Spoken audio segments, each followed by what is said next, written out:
whole beef, have it delivered to you, or you can go pick it up, packaged, sealed, ready to go. You know what you're getting. You can custom order what cut you want of the meat, and that's 14cattlecompany.com. Look them up, and great sponsor. We're excited to get our beef. We'll get our beef, what, in August? Late August. Yep. So way to go, people. Don't pay $7 or $8 for hamburger meat. Just go to 14 Cattle Company, get it sent right to you. I think right now the going rate was about $6.50 a pound for the whole thing. It steaks everything. Right. And hell, that's cheaper than buying hamburger meat at a grocery store. No shit. Yeah, and I may be wrong on the price, but I think that's what I saw the other day. All right, that is all of our great sponsors. We appreciate every one of them, everything that they do for us. Right on. Okay, this episode of the podcast, we are joined by Ronny Jackson. Ronny Jackson is the former presidential physician. He was a physician for Trump, Obama, and Bush, actually. So, man's been around a while. He's a retired Navy admiral. He's running for Congress here in the 13th District of Texas. The election will be July 14th. So if you're in our district, which is basically Wichita Falls up to Amarillo and the whole Panhandle, this is a good guy to vote for. Man's had a lot of, he's been everywhere, working directly with military personnel, Secret Service. These are the kind of guys that we need in these types of positions, guys that have skin in the game and know the weight of the decisions that they're making. Great podcast. Had a good time with him. I was really looking forward to having him out here. Here he is, Ronny Jackson.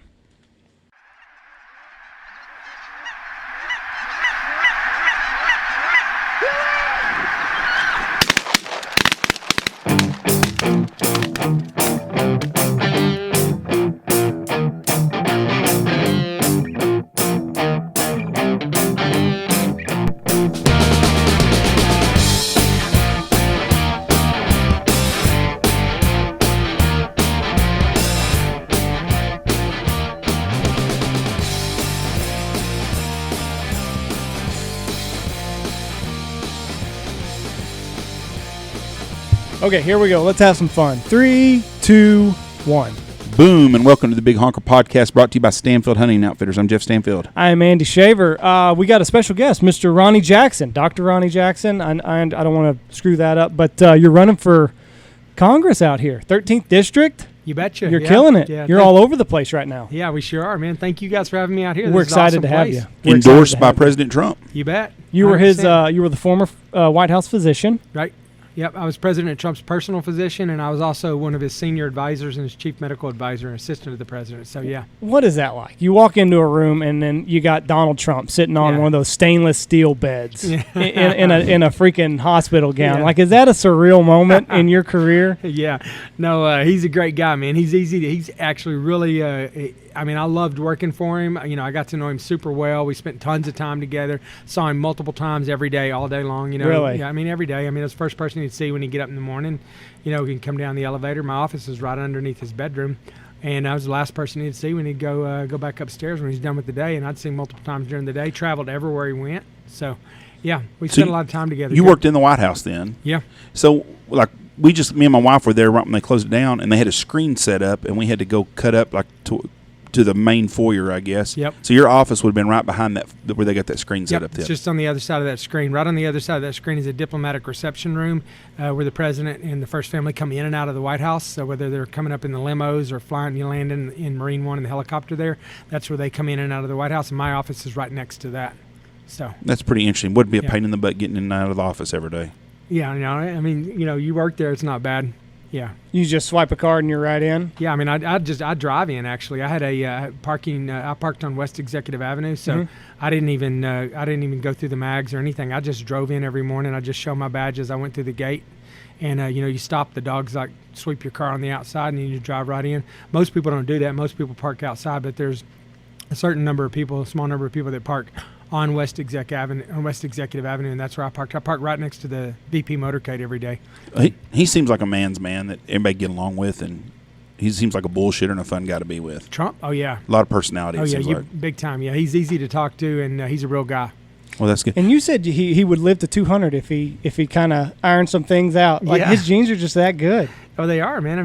Look. He doesn't look like he's aged at all. Yeah. Like you saw pictures of Obama whenever 2 years in, and he's gray and tired looking. Trump He's just blowing and going. Looks he great. eats it up. I mean, he's 74, man. He's got tons of energy. He's got more energy than I do. I mean, he does.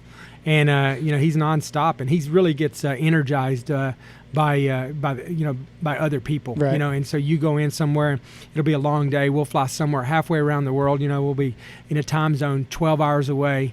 And we've been basically leave at 7 o'clock in the morning. You fly for 16 hours. You get there. It's 12 o'clock. It's 12 o'clock in the morning, or it's early in the morning again. You got a full day ahead of you, and we do that, man. Everybody just gets so spent and burned out, but he just keeps on going, man. And every time he walks in a room and there's a group of people and they're excited to see him, he just kind of feeds on it, man. Yeah, it energizes him. Does that really mess the time change? Like you go 12 hours back or forward.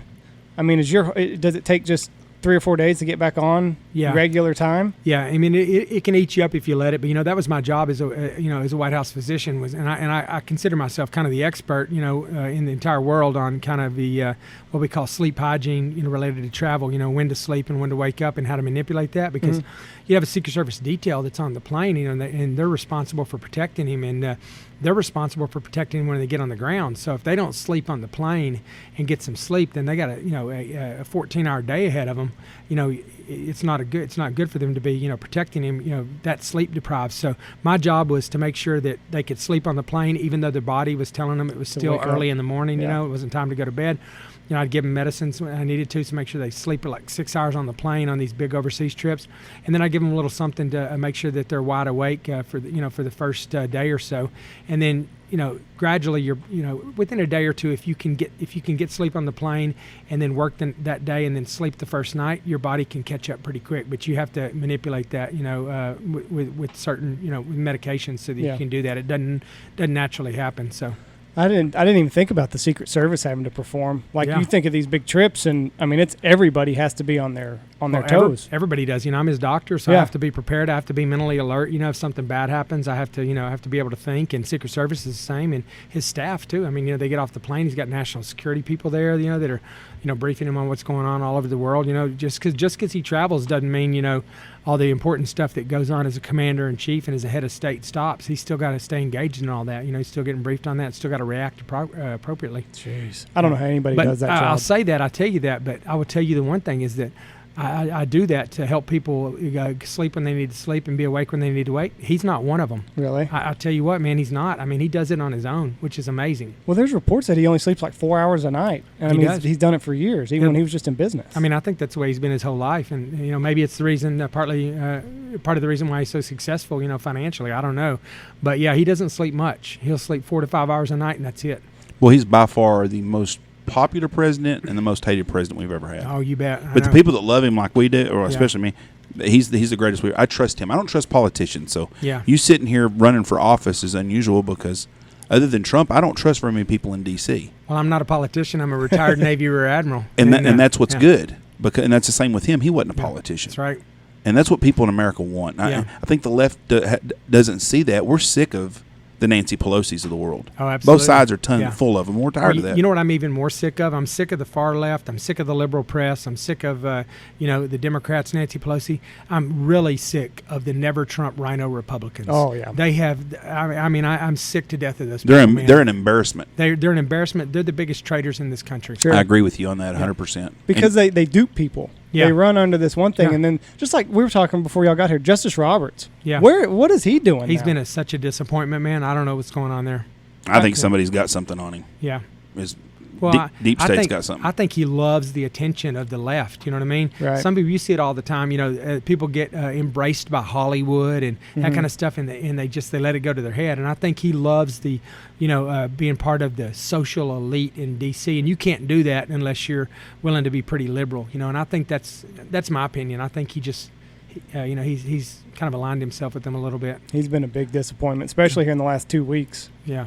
Isn't it great running in West Texas where you can be yourself and you don't have to worry about being so politically correct and right along with what the media thinks? Hey, that's why I'm running here. The 13th Congressional District is the #1 most conservative district in the entire United States. It's #1. That doesn't surprise me at all. And it's great for me, right? And that's why I'm here running this race because, these are my people.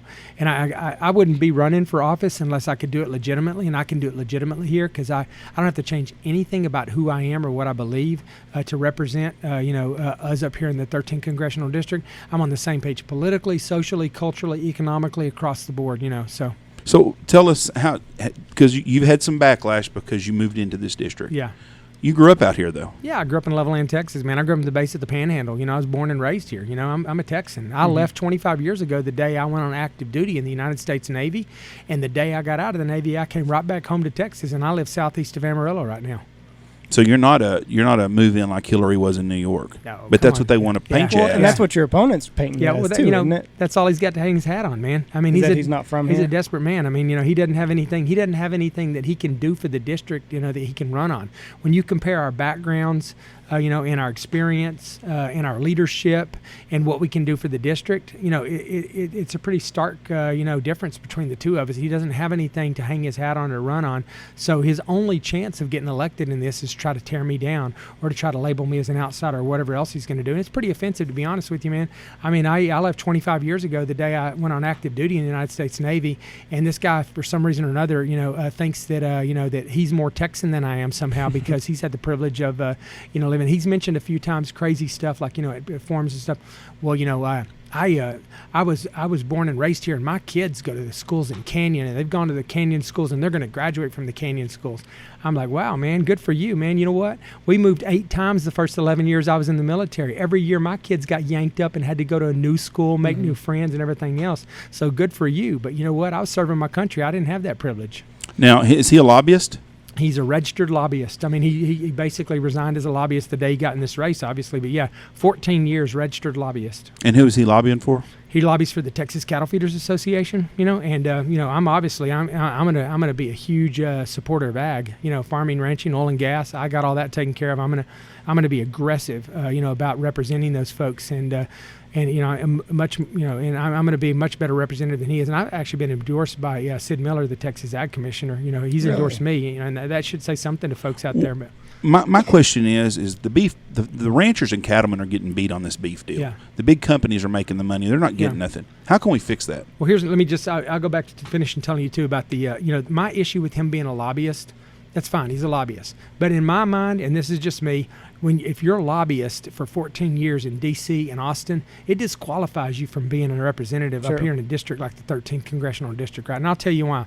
Because, if you look back at when he was the director of governmental affairs and the chief lobbyist for the Texas Cattle Feeders Association, they gave hundreds of thousands of dollars to Democrats all over the country and all over the state of Texas. Hundreds of thousands. These people went to people like Joaquin Castro, right? The twin brother of Julio Castro, who ran for president, this far left liberal down in San Antonio, to Henry Kuehler, who's been identified by Nancy Pelosi as one of her staunchest allies in the House.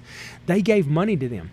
He did, as the lobbyist. They and I'm sure they were, in his defense, they were giving money to them so that they would get a vote that had something to do with the people that he represented in Texas Cattle Feeders Association. I'm going to do that too. I'm going to take care of the farmers and the ranchers.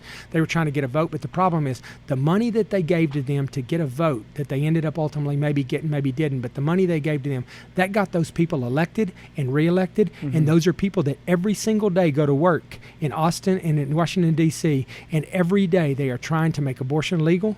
They're trying to take your gun rights away from you. They're trying to open our borders, and they're trying to give illegal immigrants the right to vote. Every day, those are the people that they put in office. Yeah, why anybody supports a Democrat, I have no idea. Yeah. You're voting against America when you vote for a Democrat. Right. So what can we do for the cattle guys? Because we're sponsored by a beef company, and the beef company we have that sponsors us is homegrown beef. Some guys own the company. They slaughter their own cows. They get them done, then they deliver it. They're making a little bit more money, but the regular farmer and rancher that's selling them, they're getting beat on the price. IBP or somebody's making all the money. Yep. What can we do to help our cattle guys get more money? Well, here's the first thing we're doing. You're going to be, some people might be surprised by this, but I would tell you, I have tons of cattle producers that are backing me. I mean, in droves right now, right? I have the feeders that are backing me. The two largest feeders in the state of Texas are backing me, right? And I have a lot of the independent packers that are backing me. Who I don't have backing me are the big four. The big four packers don't bite me. They don't like me. They're funding my opponent's campaign.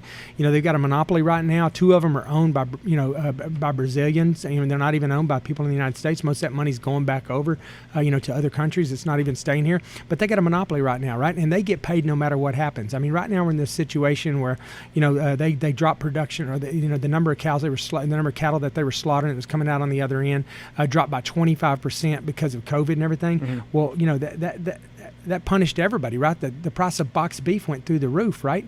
Well, they still got paid, but it never filtered down to the people, to the cattle producers, right? They didn't get it. So there's a situation set up right now where, I mean, we got to go in and we got to figure out what's going on with these producers, with these packers, the big four packers. We got to figure out what's going on with these packers, right? Where's that money going, and what kind of corruption exists within that system? Because there's some corruption in there. This is a monopoly that's not good for our country. It's becoming somewhat of a national security issue, whenever we can't provide protein to Americans because this is set up the way it is. We got to look at it. So there's an investigation right now in the Department of Agriculture, which may or may not go anywhere because it's Department of Agriculture, right? But there's also an investigation in the Department of Justice right now, and I think that's going to go somewhere. But if you look at things like the NCBA in D.C., the National Cattle and Beef Association, is supposed to be a lobbyist group for cattle producers, right? Half the people on that board are packers, right? I mean, that's this is they have a total monopoly on what's going on, and they are really milking the system and taking advantage of everybody else in the process, I think. And so we need to get to the bottom of that. I think that we have no resiliency in the packing industry right now because of the 4 of them. If they go down for any reason, we're in a bad situation. We need more independent packers out there all over all over Texas. We need small packers. We need them everywhere. They used to be everywhere, but the big packers run them out of business because they can manipulate the price for a long enough period of time that these guys can't survive, and they end up going out of business, and then they buy up their broken business and get rid of it because they don't have any competition anymore. So we need more independent packers out there, and we need a better situation for our cattle producers and our feeders and the people below them in the food chain.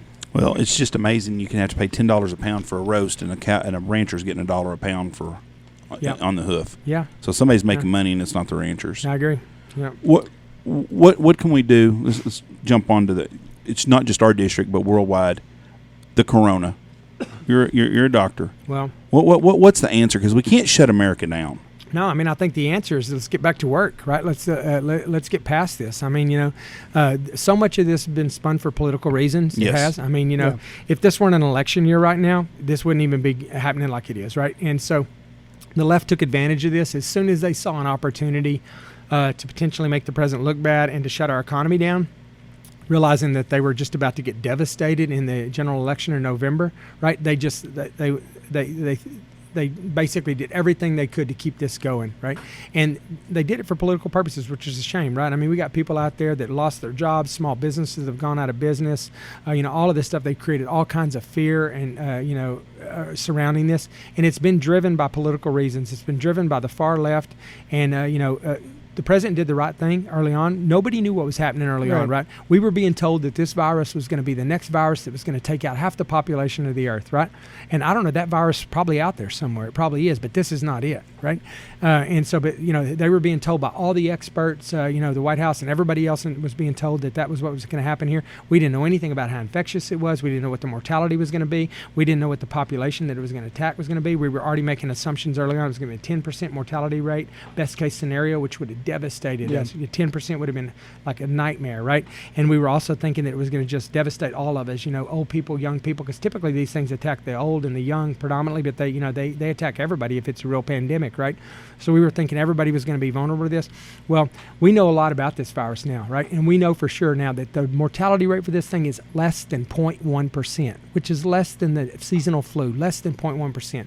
We know it's pretty infectious, but we know that it doesn't affect kids at all. They may get it, but they don't get sick from it. Right. It doesn't affect healthy people, really. It only affects the really old, the really elderly, and those with bad comorbidities like emphysema and COPD and things of that nature. So knowing all these things, we can make some better informed decisions about it. The president did the right thing. He shut down travel from China. He shut down travel from Europe. He shored up the southern and the northern border. He appointed a medical task force that was led by infectious disease doctors and public health folks and epidemiologists, right, which is the right thing to do. They were driving the train to start with. They were giving him advice on how to go forward. But it became after we started learning more about this, the president had the courage and the leadership to do the right thing. He stepped up to the plate and he said, I'm not going to stop listening to Dr. Fauci and all these people, that represent the medical task force. We're still going to take their advice. They're not driving the train anymore, though, right? I'm appointing an economic task force that's going to get this country back to work, and they're going to start driving the train, and that's what he started doing. Unfortunately, he's been butting his head against the governors and the mayors from these blue states that want to keep this going until they get close to November because they think it's their only chance to get the White House. Can Trump come out now and say, can he safely disagree with Fauci? Yes. I mean, it seems like Fauci is the one that's driving all this, and I don't know.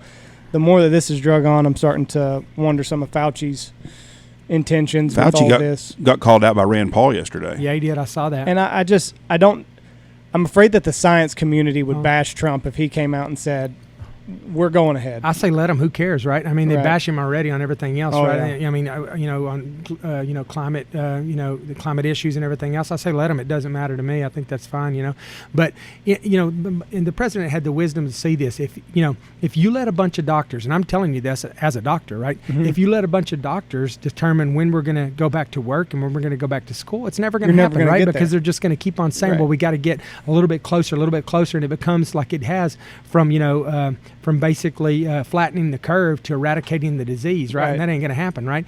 But so at some point you have to stop letting them be the decision makers, and that's what he's done. And I think he needs to continue to do that. I think that those people need to be minimized as time goes on. I think that I'm not saying it's not a serious issue. I'm saying I think that if you have elderly parents or something that are in a nursing home or an assisted living facility, they're still probably pretty vulnerable to this, right? And a lot of those people would have died this year anyways from the seasonal flu and things of that nature. But had they gotten it, right? But if we're keeping them safe and keeping them kind of sequestered, then they're probably they might do better. But short of that, the rest of us have to get back to work. We got to get out there. We got to get our economy back up and running. We got to get back to work. And all this talk about people not going back to school, in the fall and stuff, it's crazy. It's going to come back in the fall probably because I think it's seasonal. I've been saying that from the very beginning. But the reality is it will not shut our economy down. It doesn't have the capability to do that now because we know so much about it. All those issues with the ventilators and the PPE and the gloves and the mask and everything, those are gone now. You're not going to be able to walk down the hall without tripping over a ventilator in the fall. I mean, they're everywhere, right? So, that kind of stuff is not going to be an issue anymore. So I think we're going to be okay. But, the left's going to try to spin it as long as they can. I think that's all it is at this point. I mean, and it's just – I think he would have been a shoo-in. I think if the – two things. I think if the media reported what was actually happening truthfully and not always a slant on Trump or conservatives and this corona, I think he would be at 70 to 80% approval. Oh, yeah. Yeah. And you know what? Here's the thing. I think, everything's happened with the coronavirus. The fact that people are starting to realize that it's the left that's trying to keep this going, and people are starting to realize they're doing it for political reasons. And then you throw on top of that all the stuff that's going on right now with the protest and defund the police, and the complete, lack of law and order, especially in these blue states and stuff. Mm-hmm. I think he's still going to win big in November. I think he is. These polls are coming back saying he's not, but these are a lot of people that hate Trump. They hate him, and they don't want to admit to anybody that they would ever consider voting for him. They're going to go into the voting booth, and they're going to pull that curtain, and they're going to vote for Donald J. Trump. And they're going to do it because they're looking at what's going on the left, and it scares the crap out of them. I think you're right. Okay, you said the police. Yeah. You're running for a U.S. spot, and we need help out here. Yep. As a former mayor of a town, police departments. It's hard for small towns to compete to even hire a police officer. Right. And the big towns can't hire police officers. I think there's 250-plus agencies in the state of Texas are trying to hire officers right now. All the big cities are. What can the federal government do to help subsidize some of our small towns to help with our police departments? Well, that's a good question, I guess. I mean, I think the first thing that we have to do, and not even with the city subsidizing, I think you just have to make an environment where police want to work. I mean, the problem we have right now is police officers. They don't want to be police officers anymore, and I don't blame them, man. No. Who wants to put themselves out there every day, put their life on the line to protect our families, our property, and our lives, only to essentially be spit on? You know what I mean? And that's really, that's how they're treated nowadays. Not here in 13, but in other places around the world, we've had a problem for decades now of people not respecting our police officers, right? And they got bad apples in their community just like the rest of us do. Doctors, sure. Teachers, whatever. We all got people we got to get, that we shouldn't, they shouldn't represent us, and they need to do just a little bit better job with their unions on policing their own people and getting rid of some of these people. But 99% of the police officers out there every day putting their lives on the line to protect us, and I'm disgusted with the way they get treated, right? And I work with law enforcement my whole career, even in the Navy. I work with Secret Service every single day. When I was doing my job as all the contingency planning in the White House, I work with local and state law enforcement every single day to put these plans in place to protect the president and the vice president and everybody that was traveling. So I just feel like police officers are brothers and sisters of mine, just like other folks in the military were. And I just hate to see it, but we have to make it. We have to make it appealing to be a police officer again. And I tell people all the time, if I was a police officer in New York City right now, I'd get up every morning, I'd go get a big cup of coffee, I'd back my car in somewhere where my six was protected, and I wouldn't get out of that car all damn day. I would not get out of that car. Yeah. I just I don't know. Are we seeing more of that? Are we seeing more cops that are only responding to 911 calls? I mean, I wouldn't want to be out there Would you on do a that, beat. Man? You get out, it doesn't matter what you do. Somebody's got a cell phone, right? Oh, They're going to record it. And if you do anything, even if you're doing your job, they're going to spin it, such that, you're going to find yourself, you got out of the car to protect somebody, because somebody was in danger or something. You're going to end up going to jail. You're the one that's going to be on CNN and MSNBC up there with your mugshot up there, and talking about, you being the criminal, So I wouldn't do it. I mean, it's just crazy. Like these poor guys in Georgia, they get into a tussle with this guy. And I personally, I think that there needs to be more training for police officers to take. I think that they need to be better in hand-to-hand combat, and but regardless of that, the incident in Georgia, the guy's got a taser. Yeah, fires it at their head. Right.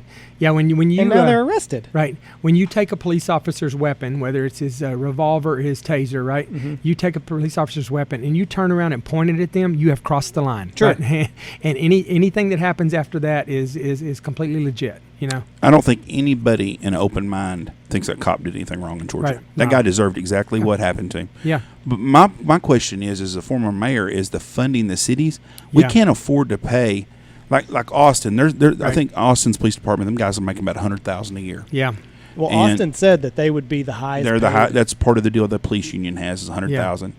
But you get out in some counties out around Ector County, and them county deputies are paying them $80,000 a year. They had the big oil refunds. Yeah. Well, like Knox County and Paducah, right. That they can't afford. We can't afford the salaries that it's going to take to get officers here. Is there any way that the federal government would ever help fund us to be able to hire some police officers out here? Because we're going to get to a time where these small towns, the only thing that's going to be good is people that still want to be police officers might come to a small town because it's safer and they're going to have the backing of the government. Well, I think it's possible, man. The way I see that happening right now, I honestly hadn't thought about this too much, so I'm kind of just talking off the cuff here. But, right now the federal government dumps a lot of money into big metropolitan areas like New York and Los Angeles and San Francisco to assist with law enforcement efforts, right?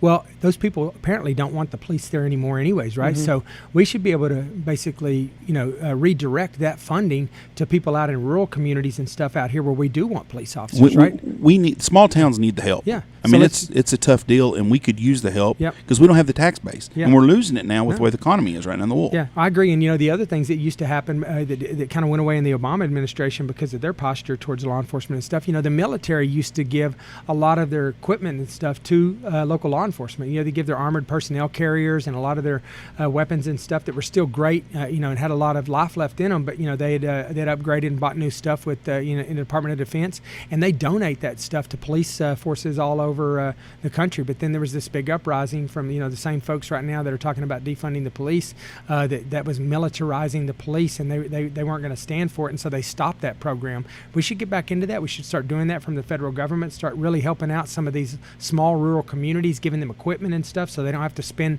the money on the equipment, and they could refocus spending that money on salaries for police officers. And then let's take some of that money that's normally going to places like New York City where they don't want the police anymore. Let's take it and let's give it to people in rural communities like in the 13th Congressional District of Texas, and let's help them pay salaries up here, right? Because those police officers are leaving right now looking for places to go. Most of them just getting out of law enforcement. But, if they came down here, they'd be treated right. Go ahead, Andy. How long do you think that this experiment runs of the defunding the police? I don't know, man. I kind of feel like it has to get worse before it gets better. Yeah. It's unfortunate, right? But, I was watching TV last night and the stuff that was going on in New York, and I was like, I could not believe, that they were actually, it was just chaos down there. And then they put the stats up on how the murder rate, and the violent crime has gone up just over the last 2 or 3 weeks in New York City. It's going through the roof. They're gonna revert back to a time from 30 or 40 years ago when New York was just crime infested, right? It's not going to be livable anymore. Sure. And then you got to wonder what impact that's going to have on our country, because it's a hub right now for the market and for everything else, and people aren't going to business people aren't going to travel to New York for any reason because it's going to be too dangerous to go there. So I don't know. I hope it runs its course.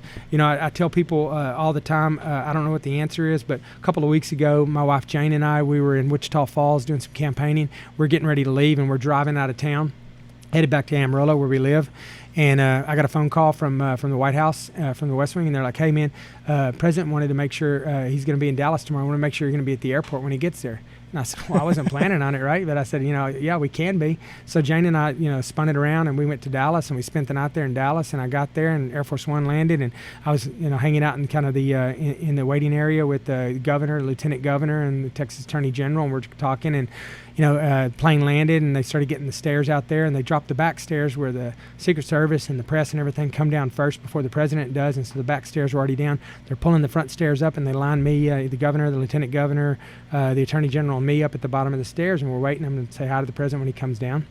And somebody from the back stairs came down and started yelling, "Doc Jackson, Doc Jackson." So I thought it was somebody just want to say hi to me, right? So I was trying to get over there and just wave at him real quick, get a little closer and say hi to him, and then get right back over there where I was supposed to be. And I got a little closer, and they said, "Hey, President wants you up on the plane before you come down."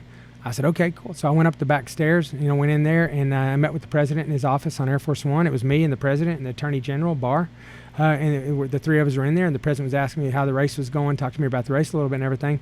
But they had been talking about Seattle, right? And he's like, well, what do you think? What do you think about Seattle? And I told him, I said, I think it's disgraceful, it's disgusting, right? It's horrible, right? And so we were going over all that, and I kind of, I may use a little bit more flowery language when I was talking to him about it, but I kind of told him what I thought about it. He said, what do you think I ought to do about it? And I said, well, sir, look, here's the problem. I said, I'm not sure you should do anything about it. I think you're being baited by this, right? Sure. I think that I don't want him to get in a situation where they do this and he comes in to fix it, because I think they do bait him with things like that. They want to draw him into something like that so that they can blame him for everything that's already gone wrong and anything that does go wrong, because damn good and well that's what the press is going to do. That's what the far left's going to do to him. They're going to do that. So I think but he told me, what do you think we ought to do? And I said, you know what? I said let them have it. I said, let them have Seattle. Let them have Washington State. Let them have Oregon. Let them have California. They're reaping what they've sown right now. They've been electing these horrible, horrible leaders for 20 years now, right? That are nothing more than socialists, communists, and Marxists. People that have made heroes out of the anarchists, like that are out there right now, that are destroying everything. They've embraced them, right? And this Antifa, Antifa is a big deal in Seattle. They're like idolized in that part of the country, right? That's where they originated. Yeah, they originated there. Yeah, they're like heroes there. So you know what? Let them have it. Let them have it, right? And I don't want to see anybody get hurt. I don't want any small business. There are good people out there, that are suffering because of all of this. But part of me just says, you know what? That's what you asked for. That's what you got. And then, I feel like if that continues to happen at some point, people are going to be begging for the police to come back to their communities. Did you see what happened in Seattle? The mayor, they went to her house. Yeah. So now she's kicking them out. I had a guy message me earlier from Seattle. Yeah. And he had video, and they're moving that stuff because they finally pissed the wrong person off. Yeah. She didn't care about anybody else being out, but when she was out, It's kind of like Minneapolis with the council members there. They all getting protection. Private security. Yeah, that's what I was going to say. And they just disband the police department. Yeah, and then they all have private security. It's insane, right? And that's another example of just, what's wrong with our country. Ilhan Omar, that moron, right? She's such an idiot, right? The whole so squad. She comes in. It starts off, and they're having this, they're talking about, disbanding the police force in Minneapolis, and she puts out this tweet early on. A lot of people are saying it now that she's reimagining, law enforcement, and reimagining, as a public safety thing or whatever. I just want to ask, what are you reimagining? I mean, she grew up in Mogadishu, right? I've been there. That's one of the most lawless, murderous cities you're ever going to go to, right? So, I mean, I don't know if she's reimagining Minneapolis being Mogadishu, but that's what it's going to look like without a police force. That's what it's going to look like. And that state's going to flip red too. Yeah. He only lost by 18,000 votes last time, and I think he'll flip it over. I think the person that's a moderate Democrat, if there's a such thing anymore, after this stuff is not a moderate Democrat no more. Yeah. I don't see how you could be a moderate. I mean, and that's something that Biden's he's going to get painted into a corner on this deal. The left just keeps going further. Has he even said where he stands on the protests and everything? He's probably for it, I'm sure, right now. I don't think he knows what's going on. Yeah, he really don't. As a former physician, like there's something there. Yeah, like it's not just we're not just crazy here. Yeah, I'm not talking from a medical standpoint because I was at the White House when he was there for part of the time, but I was in his doctor. I didn't take care of him. But I mean, some people age gracefully and some people don't, right? I mean, the president's 74, he's sharp as a tack. Right. You meet people all the time sometimes that are in their late 90s and they're just super sharp. And then you meet people that are in their early 70s that are having all kinds of issues with memory and stuff like that. Age affects everybody differently. It's not been good to him, right? And I think, if there was a window for him to be president, it's passed. Sure. But you just watch him, and I mean, he can't get through just a press conference where he knows what questions are coming. He's got a teleprompter in front of him. He can't even get through that. I mean, and now he's going to stand up to Trump for 3 debates. Well, I can't wait to see that. He's going to get ate alive. I don't think he'll do it. I think he'll back out. I think they're going to change. They're going to try to spin this up a little bit more. They're going to say they can't, in good conscience, do it because of COVID or whatever. Right. They're going to come up with something. But yeah, he does not want to go head to head with President Trump in a debate. That will be a slaughter. Yep. I feel bad for the guy. I mean, it's almost like they because it's either him or Sanders at this point. I don't think that they don't want Sanders, so they're going to ride him hell or high water. Yeah. If Trump would have shut the economy down a week earlier, Sanders would be their candidate because it wouldn't have been a Super Tuesday. Yeah, you're right. And Sanders would have won that deal. And they didn't want Sanders. They should have went with Buttigieg, probably would have been their safer move. Yeah. Okay, wind energy, big thing here in our area of Texas. Yep. I know a lot of people that don't like it. They think it's an eyesore. Right. Does the government subsidize those windmills that much? Yeah, they do. I mean, I don't know to what extent. I'd have to look at it and see, but they are subsidized. They're not energy efficient yet. And I mean, I know, that if we want to make cleaner energy, which oil and gas ain't going anywhere to start with. Number one, I'm a big oil and gas guy. I paid for my education working as a roustabout in the oil field. That's how I'm paid for all my school. My whole family's worked in the oil field. My dad was a pumper. My brother worked out in the oil field. So my family's from the oil field. So I'm a big oil and gas guy. And but I do think that that we still strive as a country to kind of clean up oil and gas and make it cleaner. We should do that. We're always doing that. We're trying to do that. The oil and gas industry is doing that. We look at other forms of energy, solar, wind, whatever.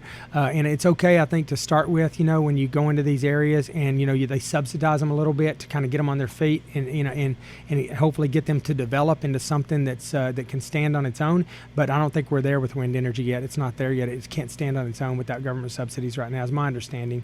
But because it's big out here in this area. Yeah, I know. And I mean, I talked to farmers out here that that have those leases where they put them in. I mean, it's a big deal for them. It's a big part of their income. So I want to make sure that that we protect them as well. But I mean, I think I don't like the way they look. I grew up here and there weren't any here when I grew up. And obviously the first time I came back, and saw a bunch of them. I remember I was driving down 82 out near Schneider or something. I looked at them and I was like, oh my gosh, they were everywhere, right? They pop up overnight. Yeah, they do. And I wonder what's going to happen whenever when we get rid of them, we abandon them. I mean, they're just going to be like kind of relics all over the place. 50 years of just sit. Yeah. Because nobody's going to be able to afford to take them down. Yeah, that's what I think too. I mean, but we'll see what happens. I mean, I don't want to, crap all over the idea too much. I'm speaking a little bit, from an uneducated standpoint because I haven't really delved into all the details of it, and I've talked to both sides on it, but I've definitely talked to some of the farmers that really rely on it right now, but I also know that they're subsidized pretty extensively.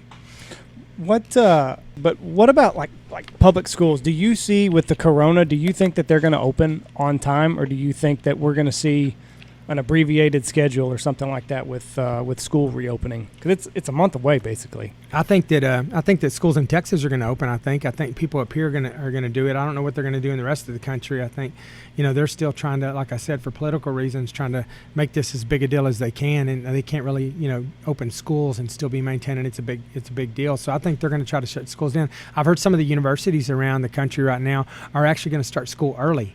And they're going to start they're going to try to start in August, like the beginning of August, so that they can be out by Thanksgiving, thinking that, if this does come back and it's seasonal, it's going to be coming back in late October, early November, and they want to get the semester out of the way before it comes back. So that kind of makes a little bit of sense, I guess. But I think that public schools should go back. I mean, kids are not in danger here. Now, I know the concern is that they go home and they have elderly parents or grandparents or something, but kids themselves are not going to be in danger from going to school. They're not even getting sick, and if they do, they're just getting cough and fever for a few days, and they're fine. So I think a lot of these colleges, too, have seen they're making a bigger profit by having kids take classes from home. Yeah, well, they better be careful, because I think a lot of parents are looking around and going, why am I paying like $40,000-$50,000 a year for tuition if you can do this over the computer? Yeah, I wouldn't be sending my kid to private school. Yeah. If that's exactly right. Yeah. How has the campaign trail been? Because you come from Washington and now you're out here. How has it been? Jousting with your opponent. Well, I mean, there hadn't been a lot of jousting. I mean, it started off, I got in the race. I got in the race way late, way later than anybody else. Because when did you get in the race? I got in the race on December the 8th was when I filed, which was the last day to file. I filed like literally hours before the deadline. You retired right before that, right? Yeah. I mean, that's why I couldn't file, because I couldn't file or even talk about being in the race until I wasn't on active duty anymore. And the fastest I could get off active duty was December the 1st.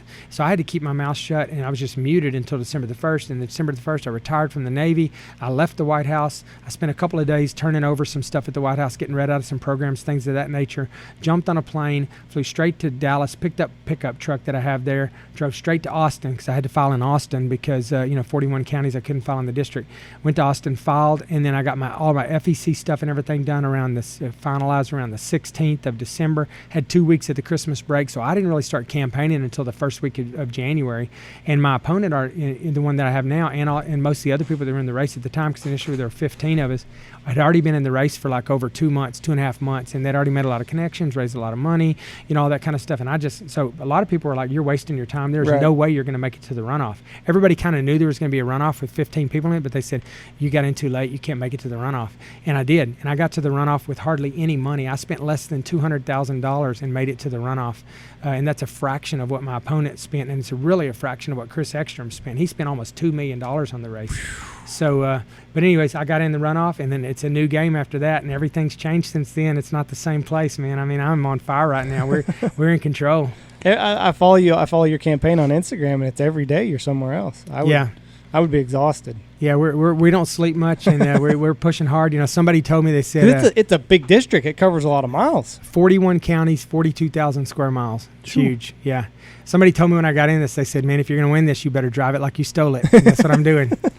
What does have I lost the train of thought? I'm excited. The thing that I like about you the most, and aside from being endorsed by Trump and not being a lobbyist, you're for term limits. Yeah.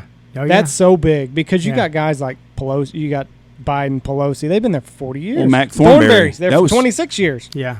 He's one of the reasons I don't trust politicians. Yeah. Because he lied to us 25 years ago when he was going to run on term limits. Yep. And I'll tell you, my opponent, that we have a big obvious difference in this. He won't admit it, but we do. And it was on full display at the debate we did in Wichita Falls a while back. But, he'll tell you, I'm from term limits too. And he'll tell you, I signed the term limits pledge. I signed the term limits pledge too. I signed it a long time before he did. That is a useless piece of paper. That's a piece of paper that gives top cover to career politicians and lobbyists who want to get into government and say they support term limits but not really support term limits, because that piece of paper says that you will vote for or support any legislation that comes to the floor in the House or the Senate, for term limits. That ain't never going to happen. People like Mac Thornberry, people that have been in there for 30 years, control what comes to the floor and stuff. They're never going to let something like that come to the floor. So, you can sign that and reliably know that it's never going to be something that you're confronted with, right? So basically, they sign this piece of paper. It says if anything ever like this gets to the floor, we'll support it. Right. But they know that they're never going to create a bill that's going to get to that. What's it going to take for the average person that doesn't understand how Washington, D.C. works? What would it take for some freshman congressman to go in to put some legislation on the floor that says we want to limit it to 8 years? Well, right now that's impossible, because right now it's never going to go anywhere. It's never going to go anywhere right now. What it's going to take, to be honest with you, and that's why I'm saying I'm leading by example. I got 25 years in the on active duty in the Navy, 29 years total, 4 years in the reserves before that. So I got 29 years of active duty. I'm a retired Navy admiral. They teach us, it's 25 years of leadership school. They teach you to lead from the front, right? And lead by example, right? So what I've told people is I am getting in this race, and I'm not getting in this race to be your congressman for the next 30 years. That ain't going to happen, right? I've already done a full 25-year career in the Navy on active duty. I'm going to retire after, 8 to 10 years. But I have a unique ability right now because of circumstance, and I'll go into this a little bit here in a minute, but to really have a huge impact from day one, right?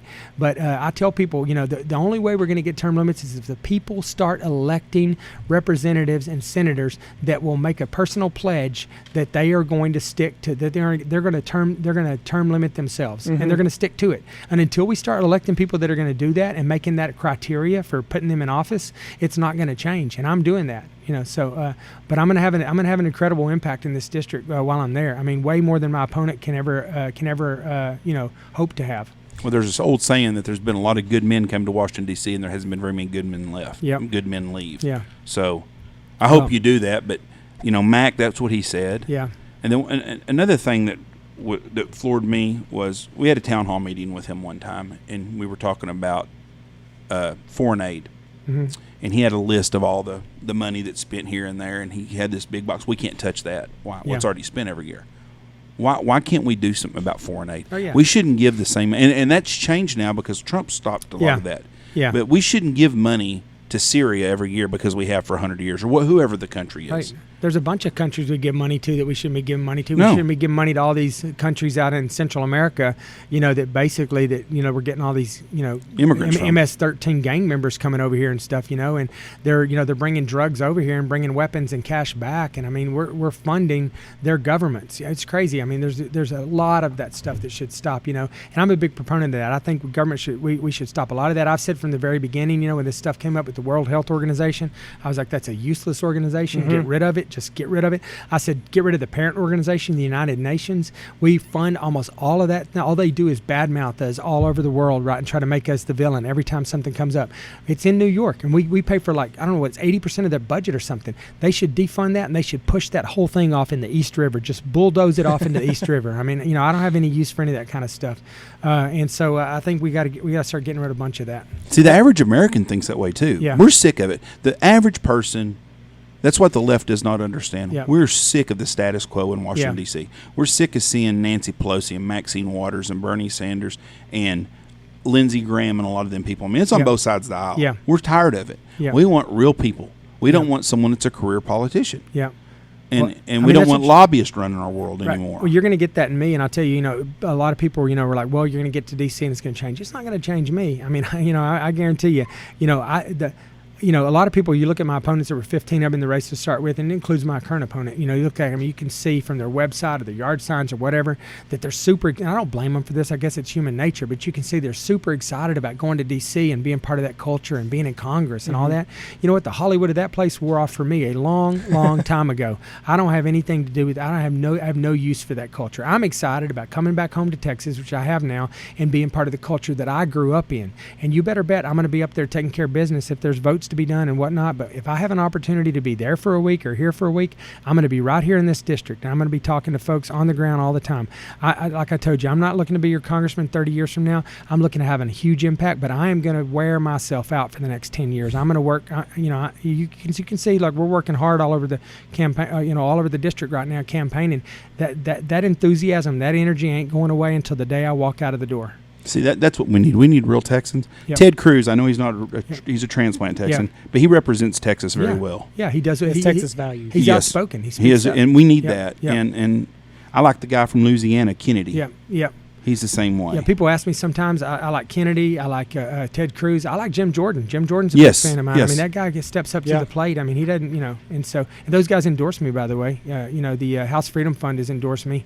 That's the Freedom Caucus. That's their, So how does that work? They just come out and support a candidate, or is it off of your connection to them for being in the White House for so long? How does that work? It depends. It depends on what they're, what they stand for, and obviously the Freedom Caucus, they're pretty, that's Jim Jordan and Andy Biggs and Mark Meadows and all those guys, right? And they're pretty outspoken. They've been ostracized a little bit by some of the leadership in the party that's more of, just the establishment. They're not establishment, right? So they're looking for candidates that are going to think like-minded with them, that aren't going to be establishment candidates that are going to, that are going to be real Americans, that are going to step up to the plate and really represent their constituents and not be, swayed by special interest and lobbyists, because that's what happens. They get up there and everybody's manipulated by the money, by the special interest, by the lobbyists. That ain't happening to me. It ain't going to happen. If my opponent gets in there, it'll be from day one. I mean, he's already got any relationships he has, which aren't near as impactful as the ones I have.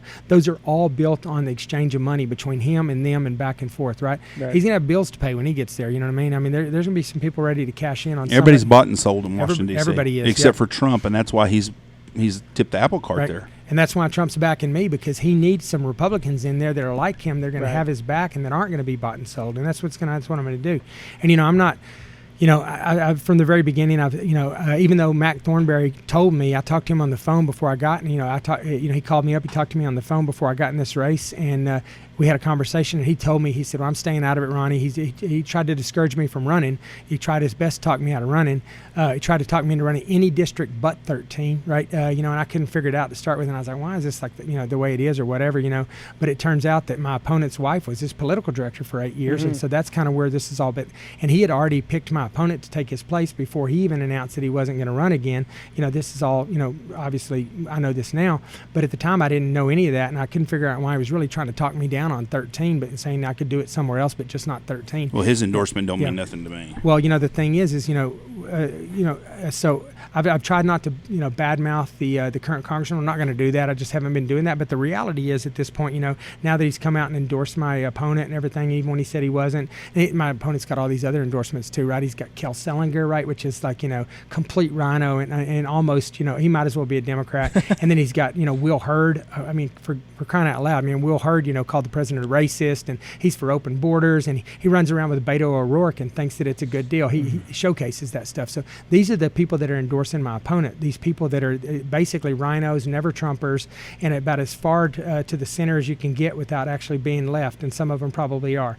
But ever since he endorsed my candidate, I've pointed out to everybody, like, look, he didn't live in this district. He never even owned a home in this district. His home of record was his parents' home in Clarendon, right? He never owned a home here. He lived in Northern Virginia the entire 26 years he's been in Congress. And do you think he's coming back to the 13th congressional district? That ain't happening. We don't want him back either. He ain't coming back. He's the ranking member on the Armed Services Committee. That is one of the most powerful positions you could possibly have coming out of Congress. He is going to stay in Northern Virginia and be a filthy rich lobbyist for the defense industry, and if my opponent gets in, he gets to keep his vote in Congress, and that's what this is about. Because he's just going to do what Thornberry tells him to do. Mac Thornberry never did nothing for Texas at all. I'm not a fan, and I know a lot of people that weren't fans. Yeah. So basically, if you win the primary you're in, is the Democrats even have anybody to run against y'all? They do. They actually, oddly enough, they get this guy named Guy Tarullo, I think is his name or whatever. And guess what he used to do? He used to be an intern for Mac Thornberry. He's running as a Democrat. There's no well, way. that don't surprise me that for some reason. You can't make that up, man. Yeah. So your career in the military, when did you enlist? I was commissioned as an officer, and what happened is, I needed to get in. I couldn't afford medical school. I grew up in Levelland, small rural farming community. We don't have anything in Levelland except for cotton and oil. That's all we have. No trees, no water, nothing, just cotton and oil. I went to South Plains College, so I know what you're talking about. Yeah, so I went there too. Not much there. Yeah, no. And so anyways, I've had a full-time job since I was age 13. When I say full-time, I mean working 32 to 60 hours a week, all through middle school, junior high, and high school. And I was, working at United Supermarket, sacking, checking, stocking, all the way up through. Because in my family, if you needed something, I had to pay for it myself. My dad's an electrician. My mom's a homemaker. They struggle to get by. My dad has his his own business from the time he was 17 with his twin brother until he was about 48. Then he worked as a pumper in the oil field after that. So if I wanted a car, I had to buy the car insurance, my clothes, my furniture, everything when I was growing up. So, but, when I finished high school, I wasn't going to go to college because, higher education wasn't really an emphasis from my family anyways. I'm the first person to go to college, much less graduate, right? So I was planning to just, I ended up going to South Plains College in large part because all my friends were going away to college. I was the only one that didn't. But I finished there, and then I went to Texas A&M. I was a marine biology major, and I got interested in medicine. It's kind of a long story, but I got a job at the medical school. I thought I was going to get a job working in one of their chemistry labs or something. They offered me a job as an autopsy assistant. I'd never, ever thought about being a doctor before. It never crossed my mind, not even for a second. But it got me interested in medicine, and I knew right away because I'd been a volunteer firefighter and worked with the paramedics and EMTs and everything that I wanted to be an emergency medicine doc once I got interested. But I had no way to pay for it. I mean, I couldn't go home. I was still going home all through college because when I got out of high school, I started working as a roustabout for an independent oil company, and that's how I paid for all of my college. And even at A&M, when I was there, I'd come home every spring break, Christmas break. Anytime I had more than 3 days off, I was back out in the oil field trying to make money for books, tuition, and fees for the next semester. Yeah. But I couldn't do med school. That was going to be too big of an ask to do that. It was not going to be possible. I wasn't going to borrow that kind of money. My family taught me early on, my dad, if you don't have the money to pay for it, you probably don't need it. And there's no way I was going to borrow $200,000 to go to med school. So I reached out to the military because I was in the Corps my first year at A&M. And I thought, well, maybe they have something that that I can get into and go through med school. They said, yep, we got a program, man. You get in. You got to get in somewhere first, but if you get in, we'll pay for it. I said, all right, great. So I applied to all the in-state schools. Excuse me. I got into University of Texas medical branch, UTMB in Galveston, where I was working as an autopsy assistant, and I went to Texas A&M at Galveston, a marine biology major. So that's where I wanted to go. So I got in there to the University of Texas medical branch, and I called the military back, and they said, yeah, man, we'll pay for your 4 years of med school, and you owe us 4 years payback, year for year. Great deal, right? Even to this day, I tell people you can't beat that. They pay for my books, tuition, fees. They gave me a stipend to live on. I ended up with about a couple $100 every month that I wasn't spending. I was putting in my checking account. I graduated from med school with money in the bank, whereas all my classmates had a couple $100,000 in debt. But I owed them 4 years, right? Right. So I was in the reserves as an ensign, as a Navy ensign during my 4 years of med school. So the day I started med school in April of 1991, that's when I got sworn in. So I got sworn in as an ensign in the United States Navy in April of 1991, and I remained as an ensign all through med school. And then the day that I graduated from med school, I got recommissioned as a lieutenant in the United States Navy on active duty. And that's the day I left Texas, was the day that I got commissioned out of med school on active duty. And my first duty assignment was a Naval Hospital in Portsmouth, Virginia. So what's the career after that? So now all of a sudden you're in active duty. How do you go from a doctor in the military to becoming the presidential physician? Well, it was kind of a weird route, to be honest with you. Everybody's different, but mine was probably very unique in a lot of ways. But, I thought I was just going to do my 4 years of payback and get out. I was going to come back home to the Panhandle of Texas, be a rich emergency medicine doc or something, Still haven't made that happen, but that was my plan, But what happened is, man, when I got in, I really loved the service to my country, but I loved my job. One of the things I didn't tell you was whenever I was younger, when I was 15, and this is hard to believe from Levelland, but I got into scuba diving. We had a highway patrol officer that came up, and taught a scuba class at the community college there. Mm-hmm. And when I was 15, me and one of my best friends took that scuba class. So we started diving like little spring-fed lakes and quarries all over Texas and New Mexico, like Balmaray, Santa Rosa, places like that. We kind of fancied ourselves as divers, right?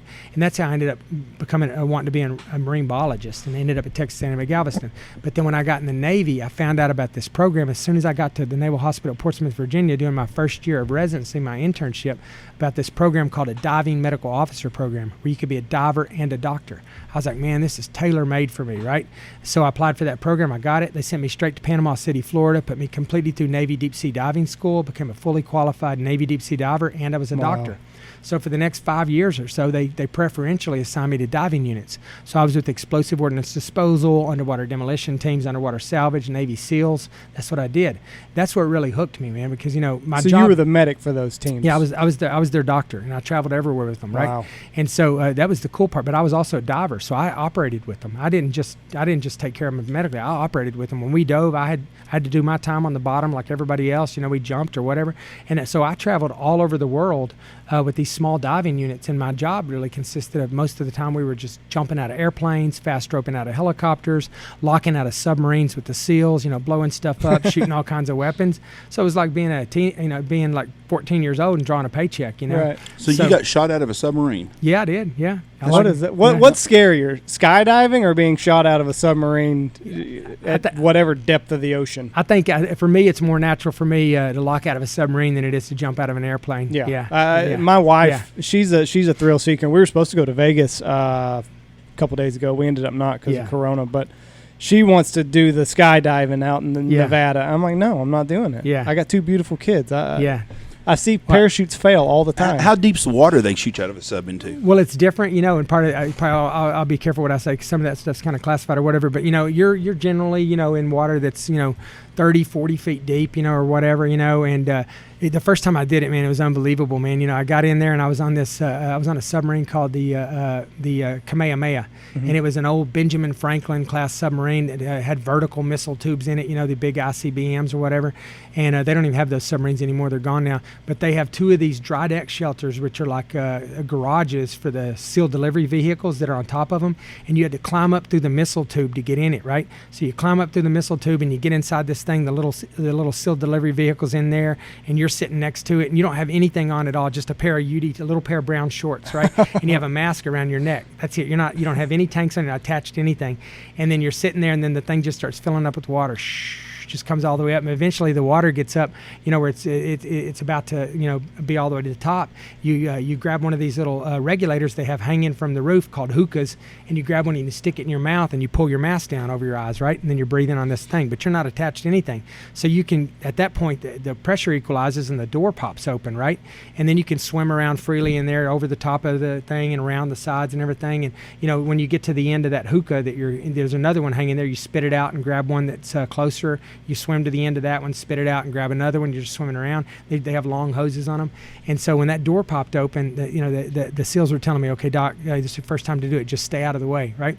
Just get in the door and you can watch what's going on. Just get in the door and stay out of the way. It's like, all right, cool. So I swim out there and I get in the door. There's like this concave part of the door that opened up, right? When I swim out, I grab the top of the dry deck shelter and I pull myself up, and I'm in Hawaii, right? And the visibility in Hawaii is great. Yeah. I look up and I can feel the water coming through my hair, and I look and I can see this huge sail of this ballistic missile submarine, right? And I'm literally not attached to anything. I'm hanging on the front of a ballistic missile submarine, right? And it was awesome. I was like, man, this is like and this is super cool. Yeah.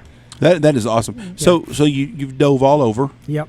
And you went with the SEALs and stuff. Yep. What's the wildest shit you've seen that you can talk about? Yeah, I mean, I've seen some stuff in Africa, that just, it's completely lawless over there, right? And just, exchanging fire with, So you've been in gun battles then? Oh, yeah, you bet. I mean, I was in Iraq with the Marines, for a year, right on the battlefield between Fallujah and Ramadi. I mean, they shot at us when we ran in certain areas of the base. They launched rockets and mortars at us. I mean, they set off IEDs right out, right there at our base and stuff. So I've been in combat. How long does it take for the nerves to kind of calm down? Because I would shit my pants the first time somebody shoots at me. When does the nerves kind of, where you feel, I don't want to say comfortable, but not shitting your pants when the first round whizzes by your head or something like that? Well, you'd think you would, man, but really the reality is you get a big adrenaline rush, and it becomes like a kind of, you go into kind of survival mode or whatever, and you don't really like, you actually react. Most people react pretty well, you know what I mean? And so you get real focused, when that happens, you're very, very focused. And, and certainly, when it first happens, it might surprise you a little bit, but then you kind of adapt really quickly and move on. And, there were times where we were taking care of patients, in our tent. It was just like MASH. That was just like MASH. I was going to ask you. Yeah, that's the thing that surprised me more than anything. Here we are, it's like 2004. I guess I was there 2005 in Iraq, and I grew up watching MASH. It ain't a lot different. We were working out of tents on canvas litters, right? And, people were coming in. One day we were working on some patients, and we just got a whole bunch of critically critically injured Marines that got dumped on our triage pad, and I was the emergency medicine doctor, so my job was to resuscitate them, intubate them and put chest tubes in them, and make sure their airway was good and everything, and then get them right into the OR tent so the surgeons could open them up and figure out where the bleeding was coming from, and save them or whatever they had to do. So that was kind of my job. And one day we were getting casualties, and we had a whole bunch of them, and I had like 4 patients in my tent, and I was trying to run around, do different things on them, and it was really chaotic, and we got more patients coming in, and they started launching rockets at us, and you could hear and they just make a cracking noise when they hit. It's like a loud crack, and you could hear the crack, right? And the first one that hit, it was just like an episode of MASH. I mean, there was all kinds of chatter and stuff in the room. Everybody's, get me this, get me that, everything's going on. Yeah. And then this rocket comes out of nowhere, and it hits close by, and it makes this loud cracking noise, right? And everybody just froze, and it got completely quiet, not a sound, right? And you could see a little bit of dirt just falling from the lights down, and then in just a matter of seconds, everybody just went back to baseline. And it just went back to baseline and just started working again. And then you could smell the gunpowder smell, permeating through the tent, where that rocket had hit and stuff. And those are the kind of the surreal kind of things. But it was just like an episode of MASH, which I thought was really weird, being that far out from the Korean War. So this is your story everybody needs to know, because everyone just reads Admiral Doctor. Yeah. They're thinking you're stuck off somewhere at a VA hospital, and you're not. Yeah. No, my life hasn't been anything like that. I've been on the operational side my entire career. So when you deep dove out of Panama City?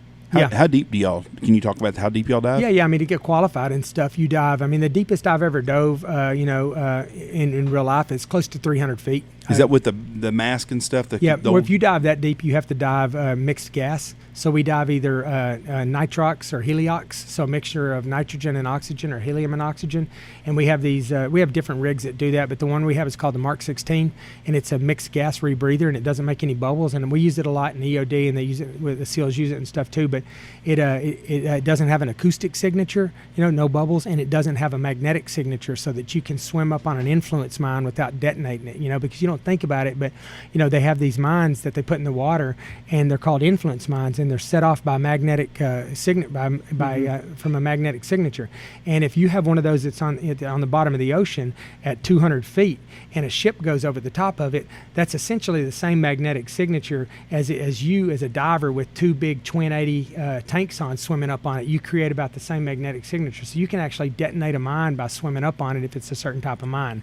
So how deep do you have to worry about? When does the bends come into effect?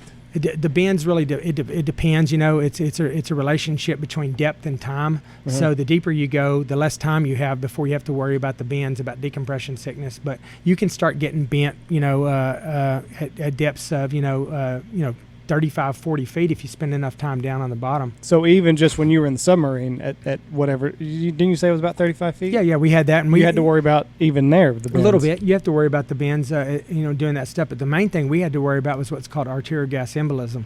That's where you basically you hold your breath for one reason or another, whether you're out, trying to, pull a winch or something underwater. We work underwater, right. So you're working and you're maybe bearing down. If the depth changes on the submarine while you're working and you're not really, you're not really aware of it, it can cause the air in your lungs to expand, and it's not getting out because you have you're holding your breath. You have a closed glottis, basically, and you're not letting the air out. Right. That air in your lungs can expand, and it'll actually rupture the little air sacs in your lungs, and that air will get into your arterial system, and then an air bubble will go straight to your head, and you'll stroke out, and that's called an arterial gas embolus, and that's what we had to worry about more than anything. And I treated quite a few divers in my career, including a few on a submarine, that ended up with that, and we have to take them into the recompression chamber and press them back down so that we compress that bubble back down into solution, so it's not a bubble anymore, and then we have to keep them down there until their body off gases all of that bubble so that it's not there anymore. That's amazing. So you did a lot with hyperbaric chambers and stuff. A lot, yeah. Yep. That's crazy.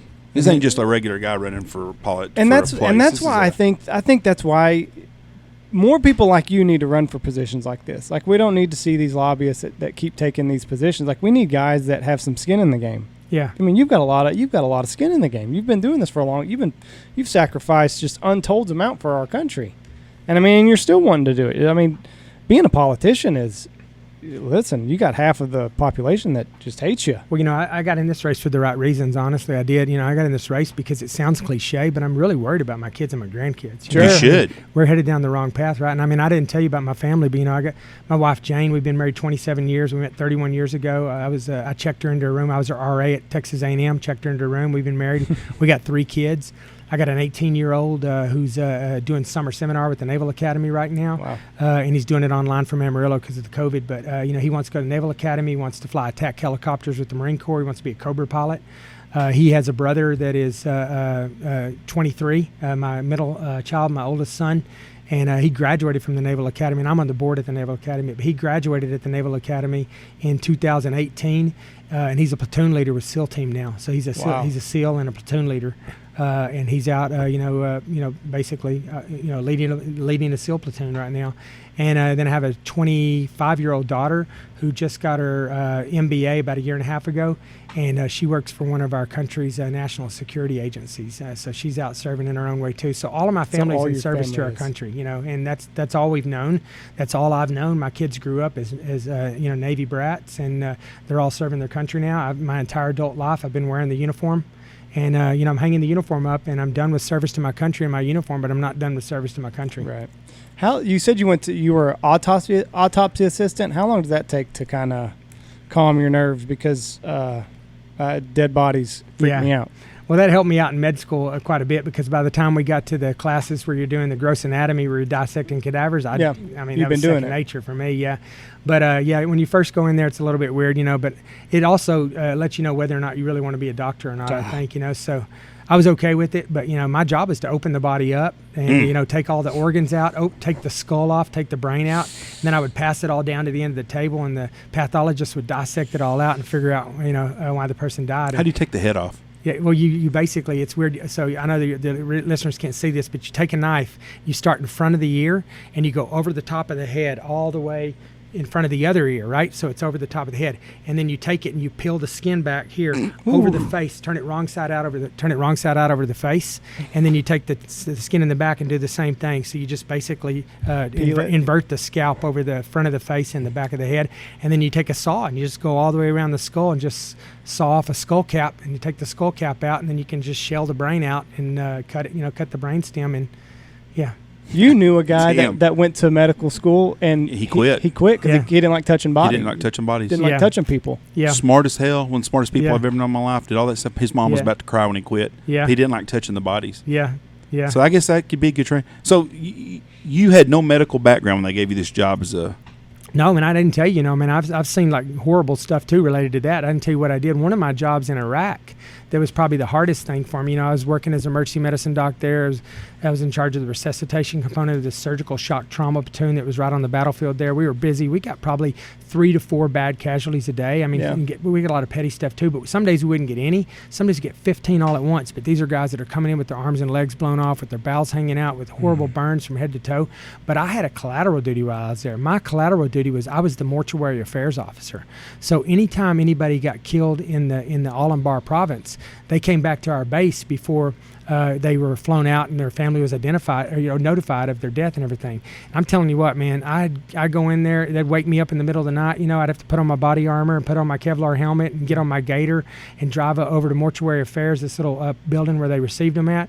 And a lot of times it would be somebody and they looked okay, but they had just one round through the back of their head somewhere, and they, you really couldn't. A lot of times, more often than not, it was from an IED or something, and it would just be a body bag, and you would open the body bag up, and it was just like a bag of hamburger meat with just bone shards sticking out of it. You couldn't tell which was the feet and which was the head. A lot of times it was burned and mutilated. And sometimes it was just a 5-gallon bucket. Honestly, there would be a 5-gallon bucket on the ground, and that was all that was left. And I'd have to look at it, and I'd have to sign their death certificate and put a diagnosis on there, which usually was total body disruption or something like that. And then they could package everything up and get them on the plane and get them back home to their family. But it's a horrible thing to see kids that are like 18, 19 years old die over there, and their family not even know that that they're dead. And and here we are. We got cities that are burning, protests everywhere, businesses that are in ruins because of these protests, and then there's 18-year-old kids that are over there fighting for their right to be an asshole. Fighting for their right to be a dickhead over here. Yep. And I mean, and it's just. And I mean, that's a problem we got, man. I mean, and I don't want to say, Israel, everybody has to serve over there. And I don't know if that's the right thing for America, but a lot of people need to appreciate what we have over here much more. And I think some time in the service would open a lot of people's eyes. That would definitely give them appreciation that I think a lot of them need. And we got these brave guys we're talking about that are over there, giving their life and their limb to protect this country. But the problem we have right now, and the reason I'm in this race, is because this country's in sharp moral decline right now, right? Quickly. And we've got an entire generation of kids right now that don't care about being Americans. Right. They actually have been brainwashed by our educational system and the primary education and their university system to think that this is a bad place to live. I mean, those kids have never been anywhere besides the United States. I've been to 120 different countries during my time in the military. I can tell you firsthand, there ain't no better place to live than right here in the United States. But these kids have no respect for our country. They have no respect for our flag. They have no respect for themselves, for their neighbors, for property, for the police, for the military. I mean, it's horrible. We have got to get this back.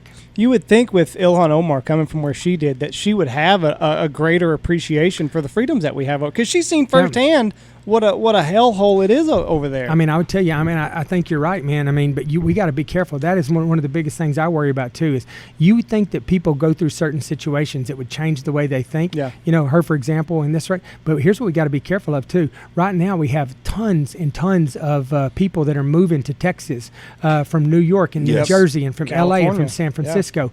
And you know what? You would think that they're a lot of them are fleeing because of the disasters in those places, right? And it's going to be even more now that they're completely lawless places, right? People are going to be fleeing to get out. I cannot believe how many people come from the places like that, move here, and bring their politics with them. Yes. Right? No sense. It's horrible. You would think they would look and go, wow, that didn't work. That was a horrible experiment, right? We can't do that again. They come here, they come to places like Austin, and they start over. Right. I mean, we've already lost Austin. I don't know if we'll ever get Austin back. No. But, I mean, they're coming after Houston and Dallas, and they're knocking on the door in 13. We got to do something about it. We had a family that moved to Knox City from California. The guy listened to our podcast and won a hunt, and he came out here. He moved his family here 4 months later. Yeah. Yep. And he loves it but here. he fit in. Yeah. He didn't bring L.A. with him. He was a Coast Guard guy, worked at Disney, come here and worked, and he has a good job. But he's a conservative Christian, and he's fit in here perfect. Hey, man, I'm all about it. But he moved to get away from this stuff in L.A. Just because of that. I'm all about it. If you want to come here and you want to be a Texan, more power to you, man. Just don't bring your politics with you, man. No. Right. How many more? Do you have any more debates? Well, we were supposed to. We did 2 debates in Wichita Falls, and then we did 1 debate in Amarillo, which wasn't really a debate. It was just checking the box for my opponent, basically, right? And it was the Amarillo women's Republican women, and but it wasn't really like, it was set up such that it was at the country club, and it was a luncheon, and you had to pay for the luncheon and all that. So it doesn't really open it up to the public per se. So I was wanting to have a big one in Amarillo that was really open to the public. So we set one up at the VFW on Monday, and my opponent backed out. He didn't come. So we did. Why? We went up there. We made it a form. I don't know. Don't ask me, because he didn't want to debate me anymore because the last 3 hadn't went real well for him. But I wanted to have a big debate that was open to everyone in Amarillo. That's that's the most populous city in the district, and that's where Randall County, Potter County, a lot of the votes going to come from there.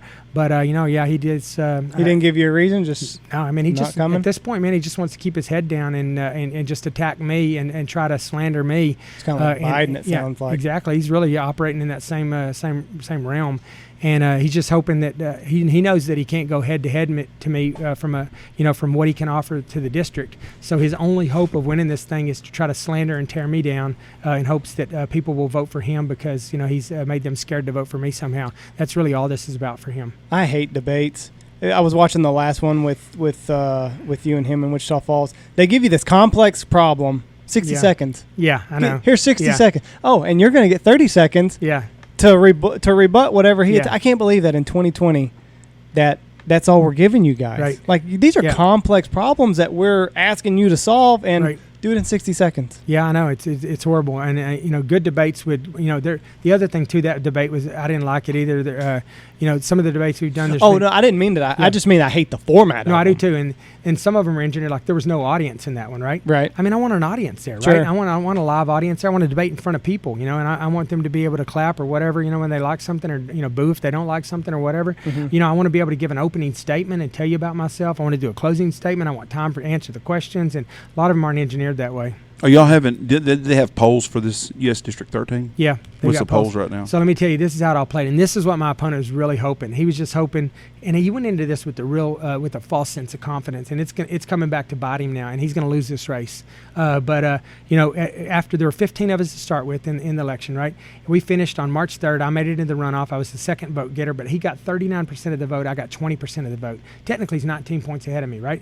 I got in way late. A lot of people didn't know who I was. That was one of the reasons I didn't raise any money yet. I got in just under the wire, but I got in, right? And he keeps referring back to that, telling everybody, well, I won this many counties and I got 39% of the vote. My opponent got 20%.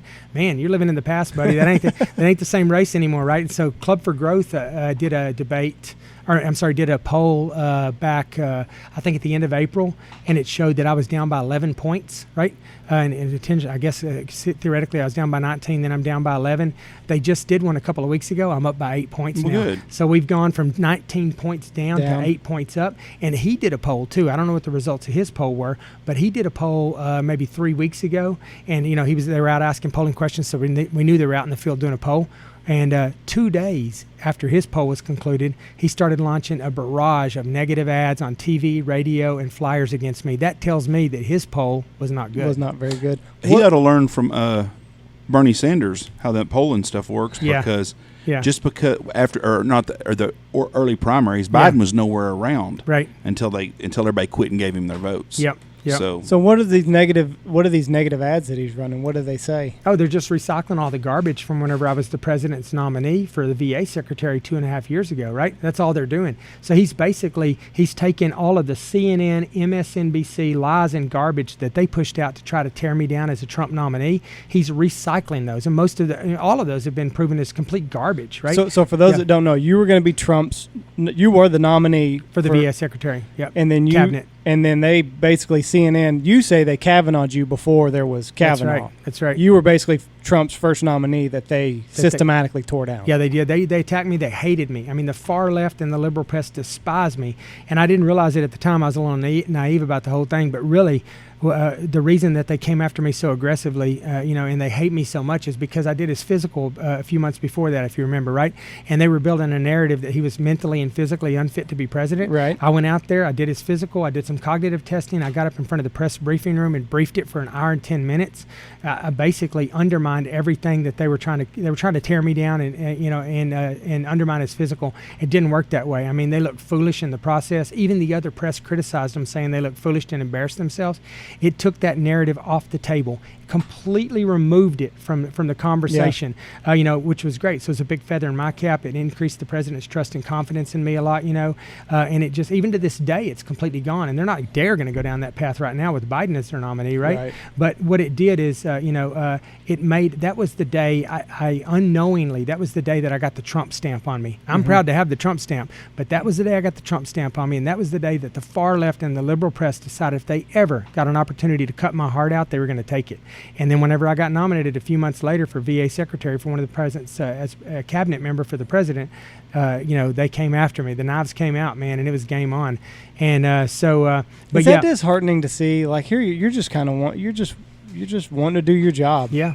And then now all of a sudden, just because of who you backed, you did. I mean, and at that point, you probably didn't even back him. You just said that he's a fit he's mentally and physically fit to do the job. Right. I was on active duty doing my job. Assigned at the White House, and and I figured that when I was the nominee for the VA, I figured, well, everybody wants to take care of the vets, the Republicans and the Democrats, right? So I didn't expect that would happen. But yeah, I mean, it was vicious. They attacked the VA, the veterans, me. They just came after us. So but they despised me because not only because I was a Trump nominee, but because I was the Trump nominee that had done his physical previously and said he was healthy. What does a cognitive test look like for a president? Well, normally no one's ever done one. Oh, really? I did the very first one that's ever been done, and you usually don't do them unless you have a clinical indication to do them. I didn't have a clinical indication. We did it because they were building this narrative that he was he's cognitively unfit to be president. Right. And I went to the president. I know he's sharp as a tack, right? I know he didn't have any issues, right? So I was like, look, we can do this, and I presented it to him, and he said, what do you think? And I said, what do you think? And he goes, let's do it, man. I don't have anything to hide. So we did it, and then I briefed it after the fact, and they were shocked that I did it. They were like, whoa, because they were going to come after me for not doing it. And then I did it, and when I had the results and the president scored 30 out of 30, right, they were like, geez, it took all the air out of it for him. That's just amazing the way they do stuff. Yeah. Just to be so much against our country. Oh, yeah. Yeah. There's not a lot of ex-military guys that are Democrats, are there? No, most of them are Republicans. Yeah. There's a reason why. Yeah, right. You know, you support the blue, you support our troops, you worry troop. Right. I think you're a good fit for our district. Yep, I do too. I don't understand why anybody would want to see someone like you be there representing us, because we need people like you to represent us. Yeah, and I tell folks in this district, I say, hey, if you put me in there, if you make me your representative, I'll make you 2 promises. Number 1, I promise you, I'm going to make you proud. Number 2, I promise you that everyone in this country is going to know who the representative from the 13th Congressional District is, because I'm going to be a loud, proud voice for the state of Texas, for the 13th Congressional District, and for every one of you, and I'm going to be. That's what we need.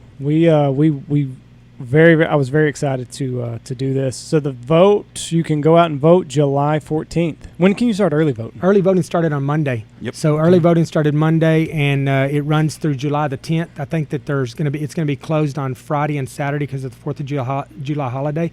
But then you can actually vote again on Sundays, my understanding. And you can early vote up until 14 July, and then election day's 14 July. And after that, we're going to know. So when you win this and you get to D.C., you'll come back and be on the podcast with us again sometime? You bet, man. You'll be slumming with us. I'm going to come out here and hunt. You're welcome to anytime. Welcome to anytime. All you got to do is just say when. We wish you the best. Yep. Yeah. And keep on keeping on. Be safe on the road, man. There's too much travel going on. Yeah. Keep being a Texan. That's what we need up there. And someone from West Texas. You can't get it out of me. I'm born and bred. All right. We thank you for being on. We appreciate you very much, Ronnie. You bet, man. I appreciate you guys. Thank you. Bye.